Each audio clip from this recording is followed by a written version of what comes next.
예, 뉴스탑10이 뽑은 1위가 나왔습니다. 이 김학의 전 차관 출국금지 의혹 수사를 지금부터 알아볼 텐데요. 윤석열 총장 지시로 수사를 맡은 수원지검은 어제 전방위 압수수색에 나섰습니다. 그런데 여기에 또 새로운 의혹이 제기됐습니다. 추가로 접수된 공익신고에 따르면 2년 전 당시 안양지청 수사팀이 여러 불법 정황을 발견했지만 대검 반부패부가 그 수사를 막았다는 주장이 나온 겁니다. 그 정점엔 바로 이 인물이 있습니다.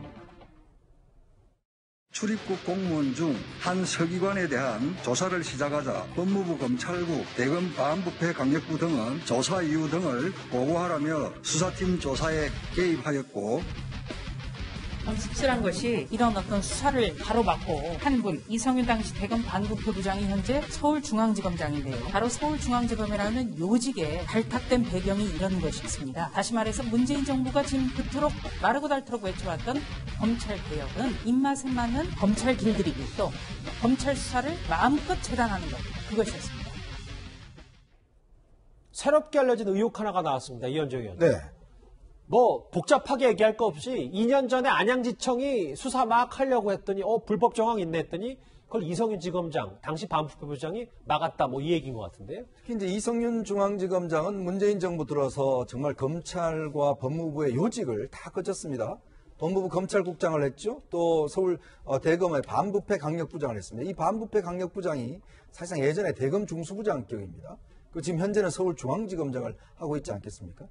사실은 이 김학의 전 차관에 대한 이제 출금 허위 문서 이 관련해서는 이미 당시에 사실은 이제 이 문제가 된 게 뭐냐면 법무부 직원들이 불법적으로 177번이나 이 법무부 어떤 사이트에 들어가서 출금 상황에 대해서 계속 확인했던 것들이 문제가 생겼어요. 예. 그거를 어디서 수사했냐면 수원지검 안양지청에서 이 관련 사실들을 이제 수사를 하기 시작했습니다. 근데 이 수사를 해보니까 문제는 당시에 이모 검사라는 사람이 이걸 신청하는 출금 신청했는 그 서류도 보니까 허위 서류인 것처럼 보여지고 여러 가지 어떤 불법적인 정황들이 당시에 나타났다는 거예요. 원래 이렇게 각 지검에서 지청에 수사를 하게 되면 대검 반부패부에서 이 수사 상황을 일일이 보고를 받고 수사 지휘를 하게 돼 있습니다. 근데 이 수사 지휘를 한다는 게 뭐냐면 그래서 어떤 사건에 대해서 그거 하지 마. 라고 할 수는 없는 거예요. 왜냐하면 검찰이란 조직 자체가 수사를 막을 수는 없습니다. 법률적으로 어떤 법률을 적용한다든지 또 수사의 방향을 어떤 식으로 한다든지 이런 부분에 대해서 이제 반부패부가 지시하고 어떤 감사할 그런 권한은 있지만 야 그거 수사하지 마. 이렇게 할 수 있는 권한이 있는 게 아니거든요. 근데 지금 문제는 뭐냐면 당시 안양지청에서 하던 수사를 그거 수사하지 마라 라고 했다는 지금 진술들이 나오고 있어요. 이게 지금 공익제보자에서 제기가 됐고 당시 안양지청 검사들에서 제기가 된 문제입니다. 자 그렇다 보니 당시에 이성윤 중앙지검장이 대검 반부패부장에는 자신의 직위를 이용해서 수사를 막은 게 아니냐 지금 이런 의혹이 있는 것이고 이게 지금 현재 수원지검에 수사를 하고 있는 것이거든요. 그렇다고 한다면 이거는 이성윤 지검장의 어떤 직권 남용에도 해당될 수가 있는 것이거든요. 저는 이 사건이 굉장히 중대한 사건이라고 봅니다. 자신의 직위를 이용해서 수사를 벌이는 것에 중단을 했고 당시의 수사는 중단이 됐다고 합니다. 실제로. 이성윤 지검장이요, 정 변호사님. 사실 이번에 처음 등장한 게 아니라 이 출금 의혹과 관련해서 첫 번째 밝혀졌던 공익신고 내용에서도 당시에 동부지검을 압박해서 내사번호 부여를 추인하는 걸 해달라. 이 얘기도 최초의 의혹이 좀 제기가 됐었잖아요. 글쎄, 근데 전 검사들이 왜 이렇게 준법 의식이 없는지 좀 이해가 안 되는데요. 검사는 법에 따라서 엄격하게 법에 따라서 업무를 처리해야 됩니다. 지금 안양지청의 경우에도 동부지검에 보고가 됐으니까 문제가 없다고 했는데 예를 들어 동부검사장 대리 누구라고 쓰는 경우에 그렇게 썼다고 동부지검한테 보고를 하면 그것이 유효한 걸로 됩니까? 그렇지 않잖아요. 더더군다나 보도에 의하면 그 내사번호 동부지검 내사번호 1호라고 써놨는데 이거 엉터리거든요. 내사번호 1호 그 당시에 안 들어갔고 다른 사건이거든요. 그러면 이 점에 대해서 분명히 허위공문서 작성한 거 아니겠습니까? 그래서 실제 결재권자인 동부지검장이 이거는 불법이기 때문에 이건 용인할 수 없다 이렇게 된 거 아닙니까? 그럼 명백하게 법을 위반한 겁니다. 그렇다고 한다면 그 동기가 어찌 됐든지 간에 그러한 불법적인 절차에 관여한 사람에 대해서는 법적 책임을 질 수밖에 없는 거죠. 본인들이 수사 대상이 될 수밖에 없다 이 당연하지 말씀. 않겠습니까? 그것이 특히 본인들이 법을 집행하는 검사 아닙니까? 일반 공무원도 아니고. 화면에 보시는 이제 새롭게 제기된 공익신고 출금 수사를 이성윤 당시 반부패 부장이 막았다. 이에 대해서 야당의 조영 원내대표는 이성윤 지검장을 향해서 방탄검사다 이렇게 비판하고 있습니다. 정권과 관련된 주요 수사마다 이성윤 지검장이 등장해서 호위무사, 방탄검사, 행동대장의 역할을 독특히 수행해오고 있습니다. 이성윤 지검장이 범죄를 수사하는 검사장인지 범죄를 덮는 검사 고로카인지 헷갈릴 지경입니다. 이다 변호사님하고 바뀐 화면을 좀 볼 텐데 윤 총장 처가 의혹 사건도 당시에 용두사미로 끝난 게 장본인이 이성윤 지검장 아니냐라는 얘기도 있었고 최강욱 민주당 대표 신라전 취재 의혹 허위 관련해서도 9개월 동안 뭉개다가 수사 착수한 거 아니냐. 공교롭다고 봐야 됩니까? 왜 이런 논란의 중심에 이성윤 지검장이 항상 있는 겁니까?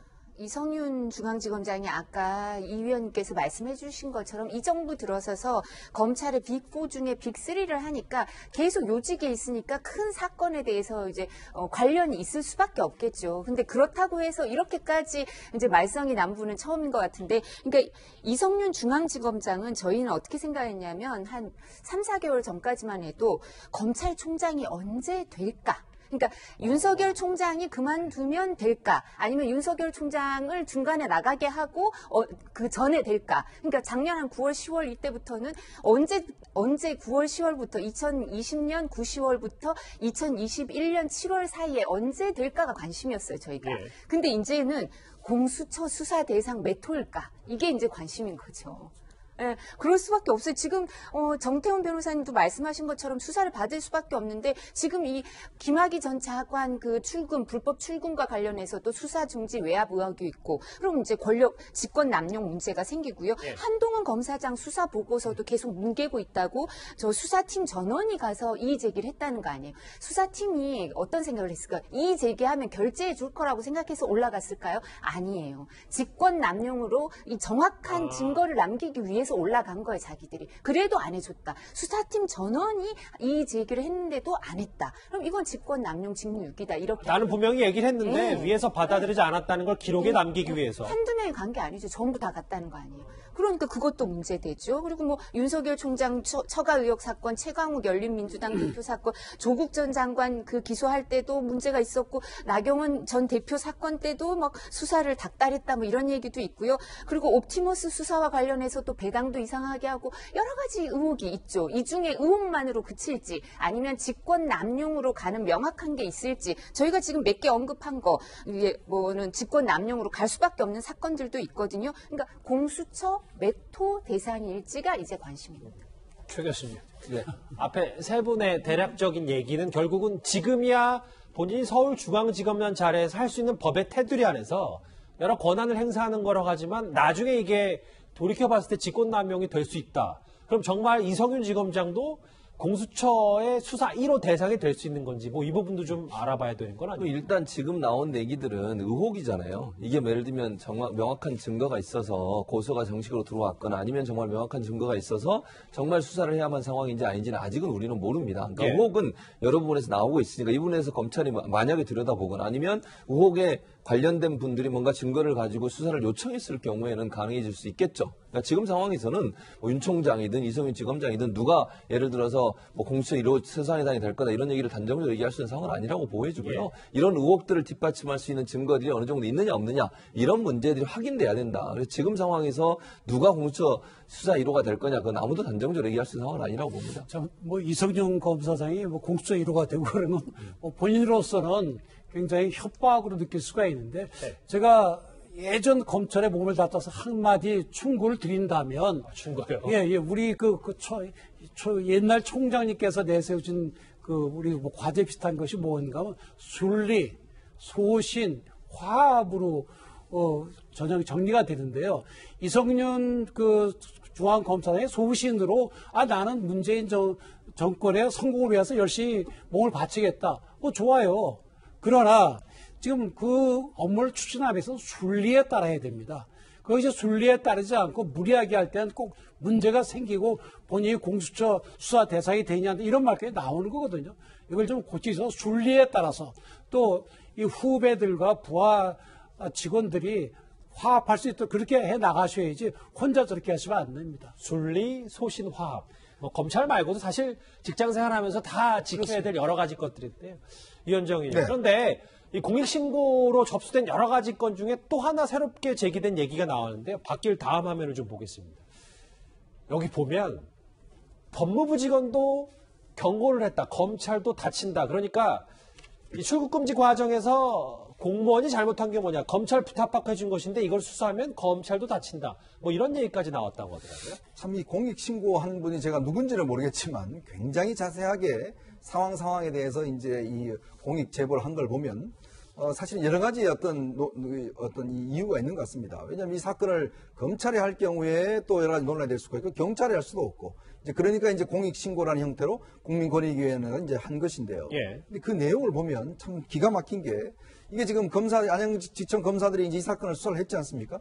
그러면 당시에 법무부 직원들이 왜 그렇게 출입국 상황들을 불법적으로 많이 받느냐? 이렇게 이제 지금 조사를 한 거 아니겠어요? 근데 본인들이 직접 이제 소환 응하지는 않고 아마 이제 전화로 이제 어떤 수사를 대충 응대를 한 모양입니다. 그 스피커폰을 켜놓고 이제 이 질의응답을 하는 과정에서 아니 이제 그 법무부 직원들이 그렇게 했다는 거 아니에요? 아니 검사님도 다칩니다. 이런 식으로 이제 거의 반역박식으로 이야기를 했다는 것인데 왜냐하면 자신들이 이게 한 게 자기들이 하고 싶어서 한 게 아니라 자기들도 상부에 지시받고 했다라는 그걸 이제 증명하는 거거든요. 왜냐하면 본인들이 아니 뭐하러 법무부 직원들이 뻔히 자기가 문제될 거 아는데 왜냐하면 이게 지금 출입국 관리는요. 그 이유를 다 해야 됩니다. 이 흔적이 로그인 기록이 다 남기 때문에 나중에 이걸 뽑아보면 너 이거 왜 했어? 누구 때문에 했어? 라는 걸 다 지금 이걸 소명을 해야 되거든요. 아니 법무부 직원들 잘못하면요. 연금 못 받고 저 파면되면 정말 이 굉장히 본인한테 불이익이 있는데 그걸 왜 스스로 하겠어요? 당연히 어떤 면에서 보면 정말 위에서 봐줄 사람이 하라니까 하는 거거든요. 공무원의 그 기본적인 자세는 절대 스스로 하지 않습니다. 누가 뒤에서 받쳐주거나 자기를 보장하지 않는 한은 이런 일을 하지 않고 나중에 그거 다 증거로 남겨놓습니다. 이번 사건이 왜 문제가 됐느냐? 검사들이요. 이거 이야기를 하면서 다 기록을 남겨뒀던 거 아니겠습니까? 기록, 전화, 카톡 온 거, 전화 온 거 다 남겨뒀거든요. 이게 지금 공익신고와 맞물리면서 지금 사실관계가 확인되는 그렇죠. 거잖아요. 이게 왜 이런 풍토가 있었냐면 문재인 정부 들어서서 적폐청산 수사 이후에 이런 분위기가 공직사회에 상당히 퍼져 있어요. 예. 마찬가지로 이것도 보면 스피커폰으로 한 게 왜 했겠습니까? 다 들으라고 한 이야기예요. 검사들도. 자, 다 듣고 이거 내 혼자만 들은 이야기가 아니고 다른 사람 다 들었습니다. 이 사람들이 스피커폰으로 이거 검사님도 다칩니다. 라고 이한 얘기를 한 사람만 들었겠습니까? 앞으로 아마 다 바뀔 겁니다.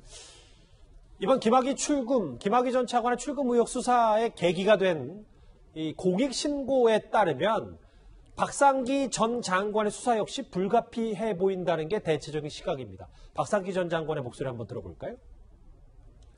김학의 전 법무부 차관의 경우는 언론에서 의혹을 제기하는 대로 검찰과 관계가 있다라는 것을 우리가 예측 가능하잖아요. 사실 제가 이 수사는 신속하고 공정하게 해야 된다고 생각을 하고 있고요. 그런 점에서는 그런 특검제도를 이용하는 것이 그 신속성의 부분에서 좀 문제가 있지 않나. 지금은 신속한 것보다도 공정한 게 더 중요한 것이고 특별검사를 임명을 해야 되는 절차에 있어서 상당한 그 시일 이두하 변호사님, 이 질문 먼저 드리기 전에 아까 이 변호사님 말씀하셨던 그러니까 한동훈 검사장 처분을 두고 이성윤 지검장이 결재를 하지 않으니까 수사팀이 대거 올라가서 이의 제기를 했다. 이 부분은 일부 보도를 통해서 알려진 거지 아직 정확한 사실관계는 아니니까요.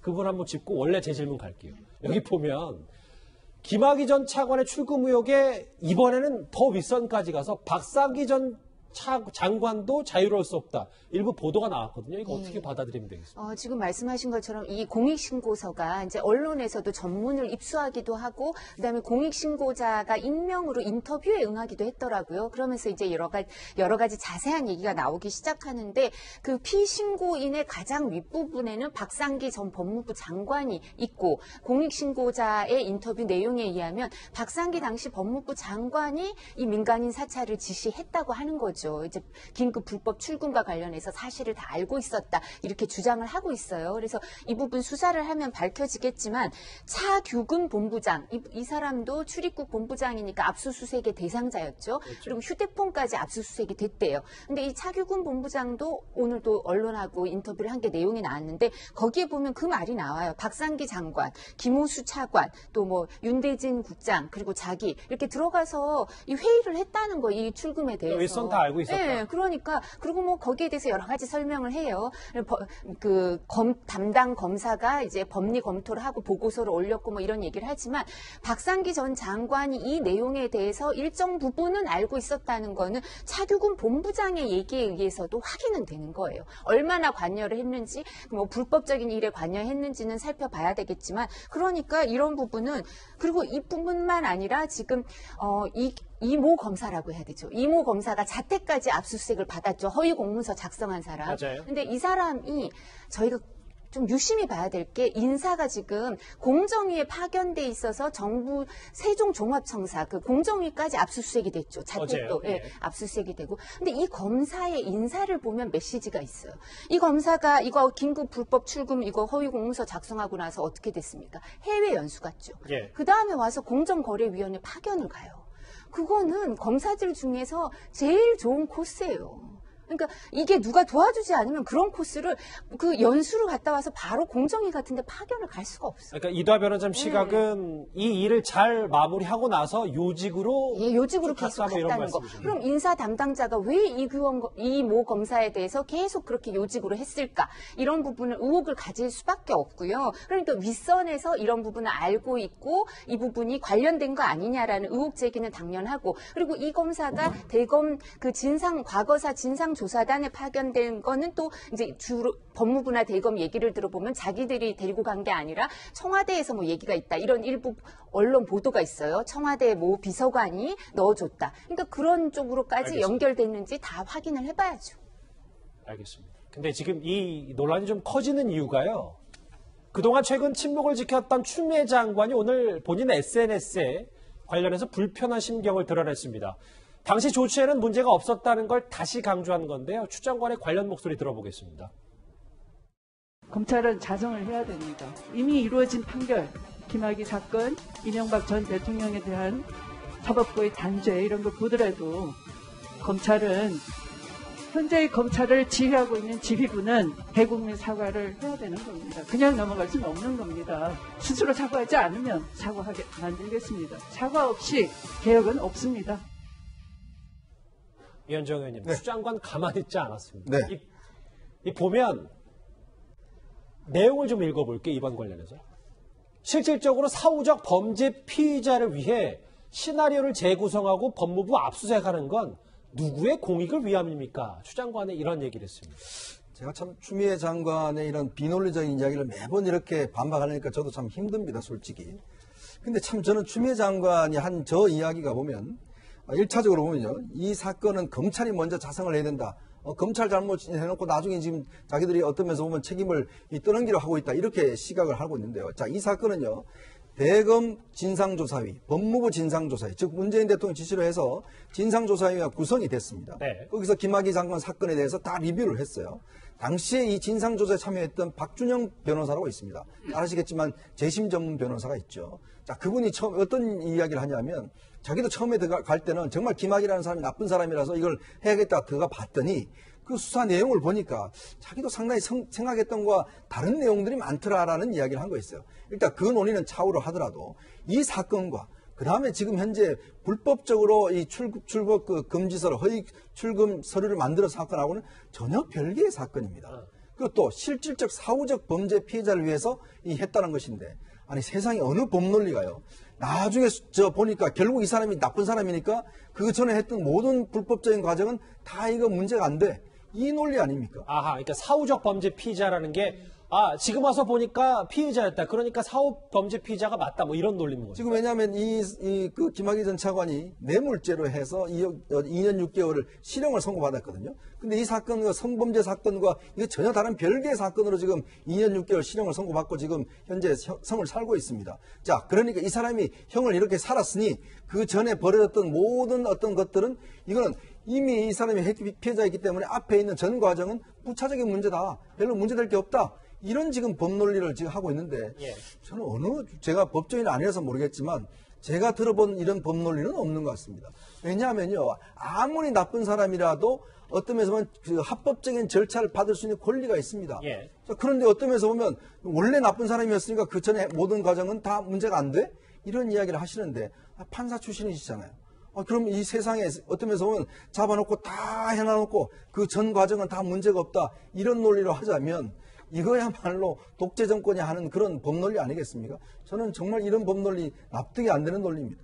저는 정 변호사님께 그럼 이 질문을 드리고 싶어요. 어쨌든 현직 법무부 장관이 계속해서 당시의 출국금지 조치는 적법했고 과거에 황교안 법무부 장관도 그런 직권을 사용했고 별 문제가 없다고 하는데 윤 총장 지시로 어쨌든 어제 압수수색까지 한 거잖아요. 윤석열 총장도 이제 한 번 파헤칠 건 파헤치겠다 뭐 이런 생각인 겁니까? 저는 추 장관님께서 문학적인 소양이 대단하신 걸로 보입니다. 사후적 범죄 피의자라는 건 제가 법조계 들어온 지 뭐 30년이 넘었죠. 처음 듣는 얘기거든요.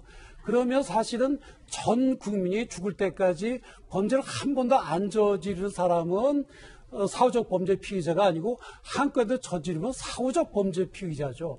그래서 굉장히 감성적인 표현이고 또 장관 직권으로 이게 긴급 출국 금지가 가능하다고 하는 거는 법조문에 그렇게 안 돼 있거든요. 그렇다고 한다면 추 장관께서는 법조문을 보고 말씀하시는 것이 아니고 얼마나 나쁜 놈인데 이 나쁜 인간이 밖으로 도망가를 막았는데 그게 뭐 무슨 잘못이냐 그러시는데 그거는 법률가의 말씀이 아니지요. 살인범의 경우에는 뭐 물고문해도 됩니까? 그래서 지금 윤석열 총장은 법대로 하자는 겁니다. 그래서 불법에 대해서는 책임을 묻겠다는 거고, 그러니까 판사들도 압수영장 발부한 거 아닙니까? 반면에 추미애 장관께서는 법률적인 말씀을 하시는 게 아니라 문학적인, 감성적인 말씀을 하시는데 저렇게 되면 우리나라 법치주의는 무너집니다. 우리 법대로 해야죠. 사람에 따라서 법 해석이 달라지고 집행이 달라지게 되면 안 됩니다. 제 질문에 100% 답은 다 안 된 것 같아서 무슨 말씀이 다 아는데 그럼 일단 이걸 다 알고도 윤 총장은 수사에 나선 것 이것도 의미가 있는 거 아니겠습니까? 윤 총장은 법률적으로 볼 때 이게 분명히 출입국관리법 위반이고 또 허위 공문서 작성죄가 해당되고 직권남용죄가 해당된다는 의혹이 있다. 따라서 거기에 대한 수사를 한 것입니다. 일단 이 공익제보자는 이성윤 이 당시 반부패 부장이 최고 책임자였기 때문에 이제 제보를 한 것이고 실제로 이성윤 지검장이 정말 이 수사를 무마시키려고 했는지에 대해서는 여전히 논란이 있으니까 이 소식 저희가 하나하나 차분히 지켜봐야 될 것 같습니다.